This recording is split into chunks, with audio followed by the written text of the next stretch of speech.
भक्ती, श्रद्धा आणि सकारात्मकतेचा ऊर्जेचा संगम म्हणजेच आपलं गुरुप्रसाद चॅनल. चला तर मग मंडळी, दत्त महाराजांच्या आणि स्वामींच्या कृपेने आजच्या व्हिडिओला सुरुवात करते. तर खूप दिवस झाले आपले व्हिडिओ येणं बंद होतं, पण आता रेग्युलर आपले व्हिडिओ येणार आहेत. तर छान छान अशी धार्मिक कथा, व्रत वैकल्य तुम्हाला या चॅनलवर सगळी माहिती भेटेल. त्यासाठी प्लीज आपल्या गुरुप्रसाद या चॅनलचा भाग होण्यासाठी प्लीज चॅनलला सबस्क्राईब करा आणि जर व्हिडिओ आवडत असतील तर व्हिडिओला लाईक करा. तर सध्या पवित्र असा आपला आषाढ महिना चालू आहे आणि या महिन्यामध्ये आपल्याला माहीतच आहे सर्वांना किती सण वार उत्सव असतात. तर आषाढ महिना सुरू होऊन थोडे काही दिवस झालेले आहेत आणि असा हा पवित्र महिना. तर या महिन्यामध्ये आपल्याकडे सणांची रेलचेल सुरू होते आणि याच महिन्यामध्ये पंढरपूरकडे जाणाऱ्या वारीचे प्रस्थान आळंदीमधून होते. तुकाराम महाराजांची आणि ज्ञानेश्वर महाराजांची पालखी देखील सोबतच निघतात, पण नंतर त्यांचे मार्ग वेगवेगळे होतात. तर आषाढ महिन्यामध्ये पावसाची रिमझिम चालू असते, हलक्या हलक्या पावसाचे सरी येत असतात आणि आपला जो बळीराजा आहे तो शेतातली सर्व कामे आटोपून आणि शेतामध्ये पेरणी वगैरे करून पंढरपूरच्या दिशेने मार्गस्थ होत असतात. मजल दर मजल करत ते पंढरपूरच्या दिशेने जात असतात. वारा पाऊस कशाचीही तमा न बाळगता किंवा कशाचीही भीती न बाळगता ते पंढरपूरच्या दिशेने आपल्या विठ्ठलाच्या दर्शनासाठी किंवा आपल्या विठ्ठलाच्या भेटण्याच्या आशेने धावत असतात, पळत असतात. त्यांना रस्त्यामध्ये कितीही अडचणी आल्या तरीही ते न डगमगता पंढरपूरपर्यंत जातात, कारण त्यांना माहीत असते की आपल्या विठ्ठलाचे आपल्याकडे लक्ष आहे.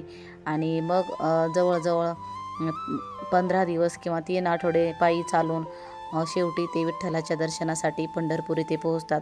आणि ते विठुरायाचे कमरेवर हात देऊन सर्व आपल्या भाविकांकडे लक्ष असते आणि खूप मन एकदम प्रसन्न होते. वारीच्या दिशेने जर चाललं तर खूप छान आणि खूप प्रसन्न वाटते. टाळ मृदुंगांच्या गजरामध्ये अंतर कधी पार करून जातात तेही त्यांना कळत नाही. इतक्या सुंदर अशा वातावरणात आषाढ महिन्यामध्ये सगळीकडे हिरवीगार अशी झाडांना पालवी फुटलेली असते. शेतीमध्ये हिरवीगार अशी पिके डोलत असतात. जणू काही धरतीने हिरवा शालू पांघरलेला आहे असे वाटते. आणि या नामघोषात आपले भाविक भक्त पंढरपूरच्या दिशेने जात असतात. आणि मग ज्यावेळेस ते पंढरपूरवरून वारी करून माघारी येतात त्यावेळेस त्यांचे शेत अगदी बहरलेलं असतं. शेतामध्ये पिके डोलत असतात, जणू काही त्यांची वाटच बघत उभे असतात. अशा पद्धतीने ते दृश्य आपल्याला मनमोहून टाकणारं असतं. आणि याच महिन्यामध्ये गुरुपौर्णिमा देखील असते आणि आषाढ महिन्यामध्ये देवदेवतांना नैवेद्य वगैरे दाखवण्याची आपल्याकडे प्रथा आहे. आणि ह्या पालख्या ज्ञानबा तुकारामचा गजर करत पंढरपूरच्या दिशेने मार्गस्थ होतात.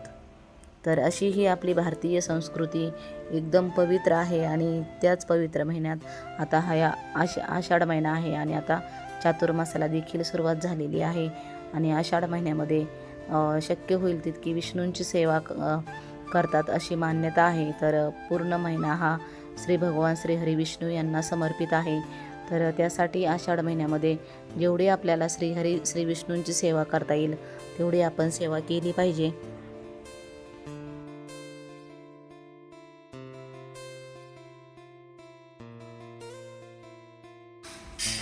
ज्यावेळेस आपले सगळे भाविक भक्त पंढरपूरमध्ये जातात त्यावेळेस तो सोहळा नयनरम्य असतो आणि न भूतो न भविष्यती असा तो सोहळा असतो.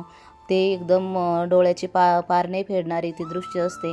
एक भक्त आपल्या देवासाठी किंवा देवाला आपल्या भक्ताची किती ओढ असते हे त्यावेळेस आपल्याला पंढरपूरमध्ये गेल्यावरच जाणवते. तर महाराष्ट्राच्या कानाकोपऱ्यातून दिंड्या पालख्यांचे, संत महंतांचे, भजनी भाविकांचे थवेच्या थवे पंढरपूरच्या दिशेने धावत असतात. भगवंताचा प्रचंड मेळावा चंद्रभागेच्या तीरावर नामस्कीर्तनाने डोलत असतो. पुंडलिक वरदा हरिविठ्ठल नामघोषाचा गदारोळ पंढरपूरमध्ये उसळत असतो. हरिनामाच्या गजराने अवघी पंढरी नगरी दुमदुमून जाते. भक्तीच्या महापुरात ही थोर नगरी बुडून जाते. आषाढी कार्तिकी भक्तजन येती, चंद्रभागेमध्ये स्नान जे करती, विठुरायाचे दर्शन हेळा मात्र घेती. केवढे हे विलोभनीय दृश्य, केवढा हा स्वर्गीय आनंद. सगळे भेदाभेद, सारे दुःख खेद विसरून मानव तेथे एकरूप होत असतो. आषाढाचा हाच महिमा खूप थोर आहे. तो पंढरीचा पांडुरंग कटीवर कर ठेवून दृष्टी लावून विटेवर शांत उभा राहिलेला आहे. तो भक्तांची वाट पाहतो आहे. वाटप आहे उभा भेटीची आवडी. द्वारकेमध्ये ज्यावेळेस रुक्मिणी रुसली होती, ती दिंडीर वनात येऊन बसली. तिला शोधायला हा कृष्ण इकडे आला, पण मातृपितृभक्त पुंडलिकाने त्याला तिथेच विटेवर उभा केला. 28 युगे लोटली तरीही तो हालेना. मोठा नटनाटकी होता तो विठ्ठल, त्याच्या लीला ताराबादच्या महिपती कवीने भक्ती विजया तो खूप वर्णन करून ठेवलेले आहेत. तो नामदेवाबरोबर जेवला, कीर्तनात नाचू लागला. त्याने चोख्याबरोबर गुरे ओढली, दामाजींसाठी महाराजांचे रूप घेतले. एकनाथाच्या घरी कावडीने गंगेचे पाणी वाहिले. भक्तांची संकटे दूर करण्यात धावत गेला. पुन्हा आपला बौद्ध रूप घेऊन शांत तो उभाच होता. तोच ब्रह्म, तोच विष्णू आणि तोच रामदासांचा दास होता. तोच नरहरी सोनाराचा शिवशंकर होता. सगळ्या देवांचा तो एकरूप परमात्मा होता. त्यानेच महाएकादशीची निर्माण केली. आषाढ महिन्याचे हे महत्त्व तुम्हाला कसे वाटले नक्कीच कमेंटमध्ये सांगा. आणि पुढच्या व्हिडिओमध्ये तुम्हाला छान अशी मी आषाढी एकादशी म्हणजेच महाएकादशीची कथा घेऊन येणार आहे. तोपर्यंत जर व्हिडिओ आवडला असेल तर व्हिडिओला लाईक करा. चॅनलवर नवीन असाल तर चॅनलला सबस्क्राईब करा.